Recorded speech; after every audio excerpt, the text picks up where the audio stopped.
In the November edition of our magazine, Prophecy in the News, on page 5, we have an ad for an incredible book called Nephilim Stargates. We have the author with us today, Dr. Thomas Horn. This is the book. Here's the man. Gary Stearman is here. We're going to have a roundtable discussion on the Nephilim and how they get to planet Earth and what's going on today with UFOs, transgenics.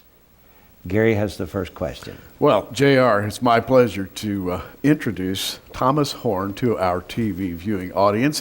And let me tell you, this is going to be a great discussion. Hang on every word. Thomas Horn, welcome to Prophecy in the News. Well, thank you for having me on your program, JR. And I've got a million questions. I've read the book. It's a fascinating read, and it links a lot of prophetic ideas together that maybe haven't been linked this way before. What's this book about, Tom? Well, I'll tell you what truly motivated me in this was and we can talk about this if you want to.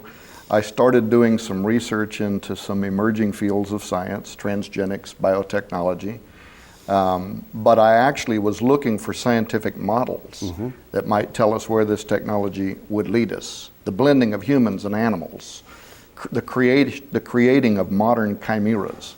Yes. You know, what might from a scientific point of view, what might the benefits to humanity be? Interrupting a chimera, the idea of linking two different animals together into a single unit, such as the old gods of Egypt, a man's body and the head of a jackal, a chimera. Well, the scientific community is proud of this. Mouth was a human ear growing on its back, you know. Yes. And we can make human ears and put ears back on people.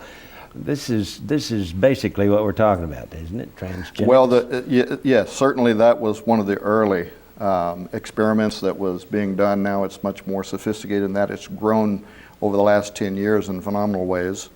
But what I could not find were models because the science was emerging so quickly. It's kind of like riding the bicycle while you build it. I mean, they were doing the research before they even knew what the ramifications of it might be, still are. Genetically modified crops are already showing us that they might impact the environment in ways we're not prepared for, but it's not stopping us or corporations from patenting seeds and putting out various kinds of crops. Some crops now that are part animal, crops that have fish genetics in them and things tomatoes.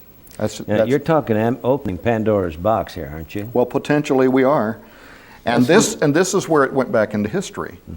Was that this Pandora's box had been opened once before, because while I couldn't find models that would say where this may take us, either positively or negatively, we ran into this old story.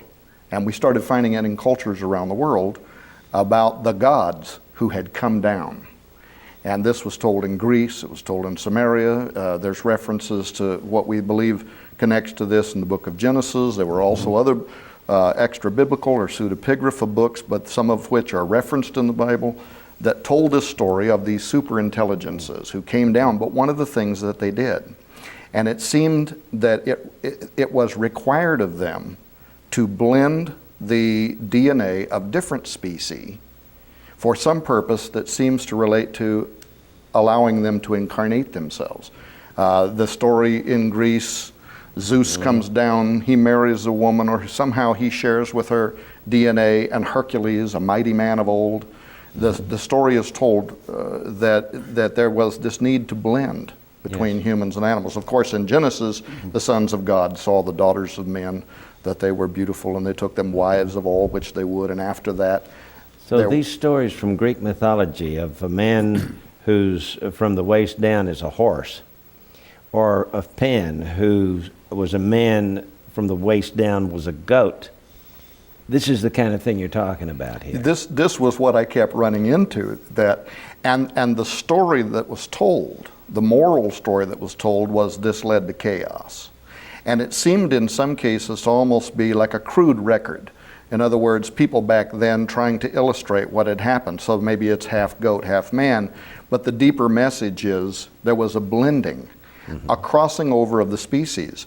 And as a Christian and as a former pastor, I had an interest in this because I've always believed that there was a divine order and that God spoke all creation and then breathed into the nostrils of Adam. He gave all these different creations the ability to procreate after themselves, but he ordered that each would recreate after its own kind. So that naturally, a donkey cannot breed with a dog. Yes. But scientifically, we're doing it now. And it appeared to me when I started looking at this trail that ancient intelligences had done the same. Tom, the name of your book, Nephilim Stargates. Quickly, let's define the title, Stargate. And maybe you're thinking of the sci-fi program that's on TV. It's not quite that, but on the other hand, it's not that far away, is it? Well, first of all, I have to admit that I tried to pick what I thought was a very popular, well-known name that popular culture could identify with the idea that you are creating an opening, a portal. A portal, a gate through which, what comes through the gate? Well, even on television, it's aliens. And so I had an interest in that. I also think that there's also a kind of spiritual way to look at this. Okay. That this ancient story in the Bible and Enoch and Jasher and other books was that there were these angels who did not want to remain in their plane of existence. And they saw the daughters of women. These daughters of women for them may have been the Stargate, the method through which they left their plane of existence and came into our three-dimensional reality. Well, now Jude talks about the angels who left their first estate and who are now held in chains of darkness because of that sin. Their first estate, of course, would have been heaven. Right. They left that and they came to earth, and they had to come, you're saying, through some sort of portal. Well, and this is why I think this is key. And actually, to me, this is what solved for me the mystery of the Watchers. Why did they do what they did? Why did they have to blend? Because if you read the whole story from Enoch and Jasher, which is referred to in the Bible, the sin that they committed against the women, they also committed against the animals and even against the plant life, so that eventually all life, all flesh became corrupted on earth. And I've never thought that it's, a good exegesis to think that this corruption was talking about immorality, because a donkey might step on your toe, but we don't think of him as committing an immoral act. Yes. The corruption was something else, and it was the corruption of DNA. And through intermarriage and interspecies breeding over a long period of time, what God had created started becoming corrupted, until the point that it was entirely corrupted. In fact, the ancient book of Jasher says, in Jasher 4:18, it says, and after the fallen angels went into the daughters of men, then men began to teach the mixing of creatures of one species with another in order to provoke the Lord. And when I first found that text, I thought, well, it certainly would not have provoked the Lord if you were talking about hybridization, breed one horse with another horse. Right. You had to interpret it literally. They began teaching right after the fallen angels went into the daughters of men. They began teaching the blending of one species to another. Why would they have had to do that? That's the answer to the Stargate. Tom, if you were trying to briefly let people know what your thrust was, what your purpose was in writing this book, what was it exactly?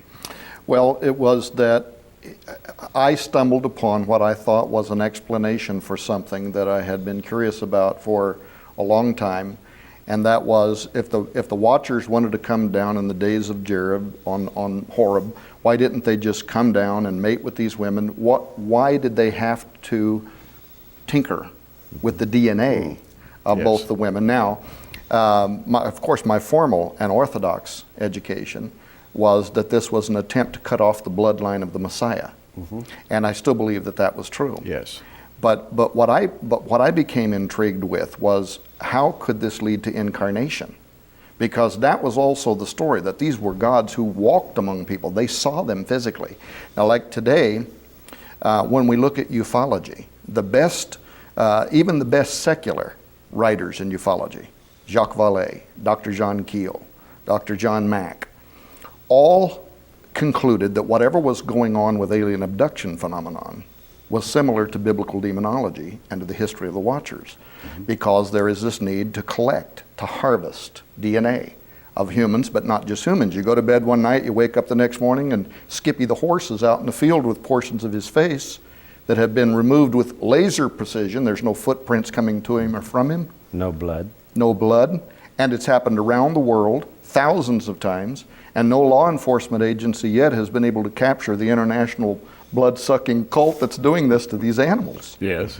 But these are happening in UFO flap areas, so that there is a phenomenology that occurred not just in ancient times, but almost appears to also be happening now. So this intrigued me. The bottom line, to answer this question about why I thought I had solved the answer, the question of the Watchers and why they had to do this mingling, was the light came on one day that God had created all intelligent forms of life. All of it dated back to Him. And He had kick-started it, and then put up a barrier between the species in order that each kind reproduce after its own kind. So meaning then that at the moment that the sperm of a dog meets ovum of a dog, and a dog zygote is formed, at the earliest moment of life, the spirit of a dog enters that being. The same thing is true of a human, a horse, any other creature, all dating back to the creation of God. Well, according to Enoch, these Watchers had participated with God in creation. They could not speak into existence like he could, but they knew something about genetic manufacturing. And they knew that in order to create a body for themselves to be incarnated in, they had to create something that God had not made. And that by breaching the species barrier, and this is why God had commanded the species barrier not to be broken, they had created something that was neither animal nor man. If it was part dog and part man, the spirit of a dog would not enter into it. It wasn't a dog. It wasn't a man, so the spirit of a man would not enter it. They had made a biological form into which they could incarnate themselves. And then they began procreating, which of course led to the great chaos of the Old Testament. So once I had my mind wrapped around this concept, and I'm trying to explain it in just a few words because I know we have limited time, it really helped me with understanding how what we're doing today in biotechnology may also be opening a gateway now for the return of something that we haven't seen in thousands of years.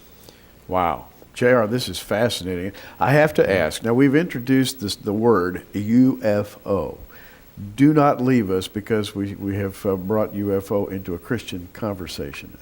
UFOs, call them celestial transportation vehicles. There's biblical evidence that the angels use conveyances. In fact, tell us, Tom, about what you have written concerning angelic technology and the use of technology at that level. Well, there is a portion of, there was a book just before this called the Ahriman Gate, which was co-written with, my wife wrote it with me. And there is a portion in that book, there's a place in that book where this question is asked: why would angels use flying saucers? I mean, right. why? And part of this goes, as you know, to our own Western culture. From the time we're tiny in Sunday school, we have the angels flying around without the use of any kind of equipment. Like a built-in wings. Yeah, they have built. But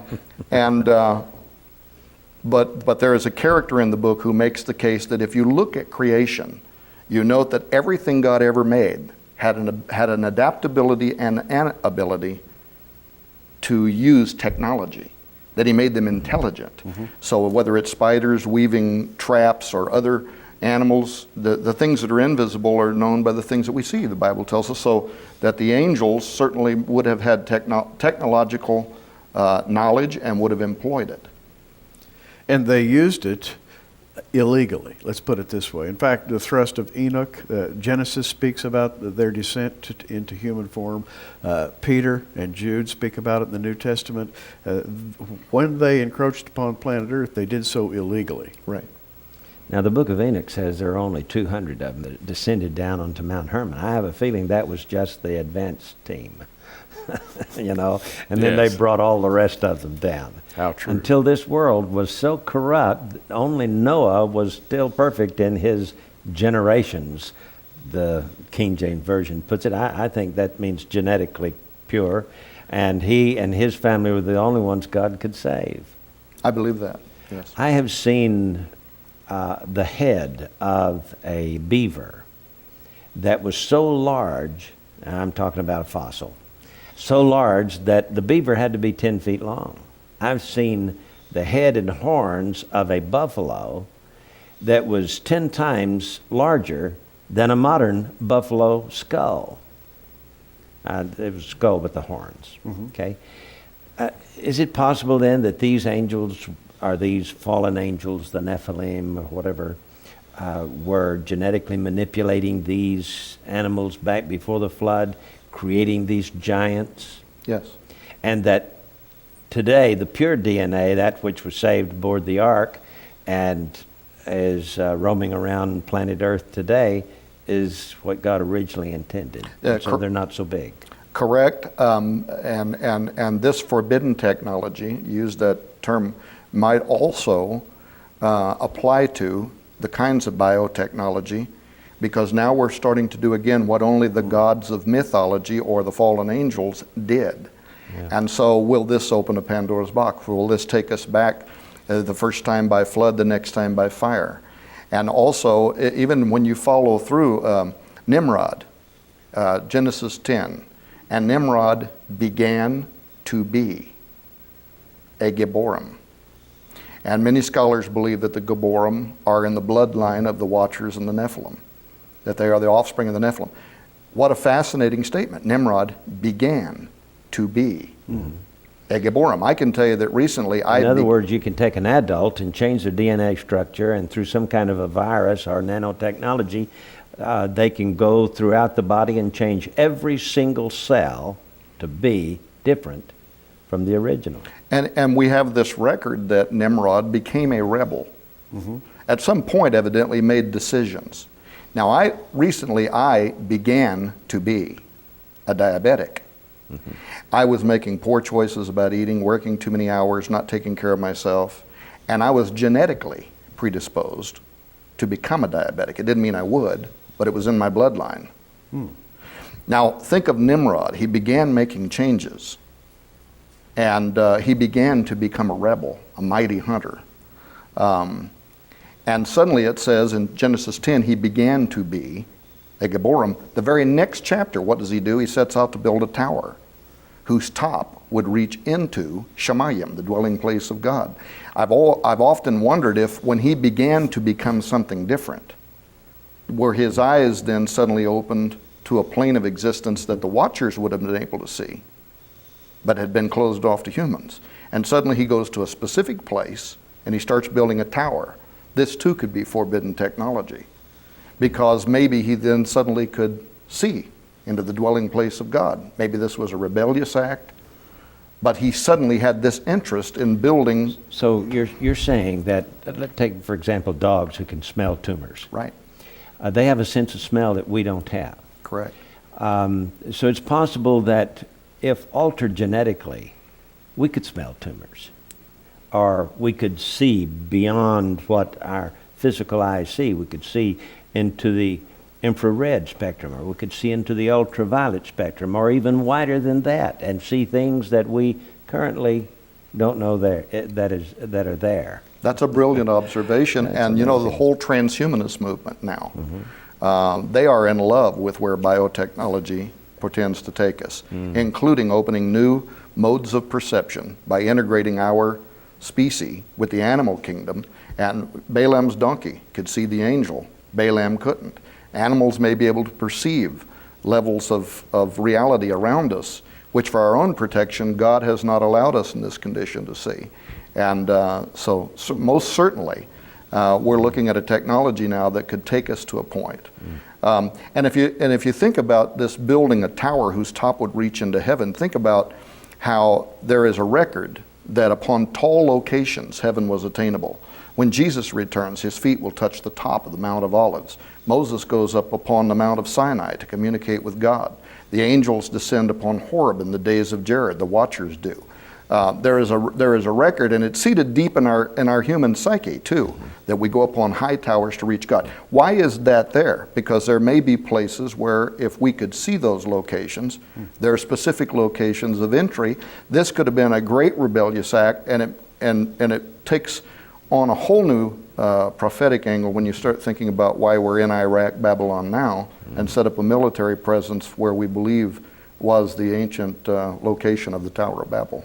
Well, JR, I'd like to raise a kind of an associated topic. In Genesis 6:4, it says there were giants in the earth in those days and also after that, meaning after the flood, I think. And Jesus made the remark once that as it was in the days of Noah, so shall it be in the days of the coming of the Son of Man. In other words, they were doing things in the days of Noah that were astounding, and that's a lot of what Nephilim Stargates is about.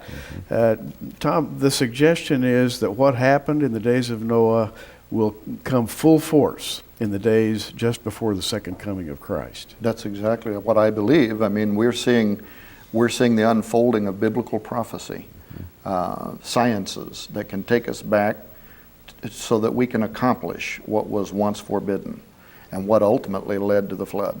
Yeah. Now, you call them watchers here. Tell us the origin of the term watchers. Watchers is a term that Enoch, an extra biblical prophet, used, but who is quoted in the New Testament. The book of Jude and Peter both refer to his writings.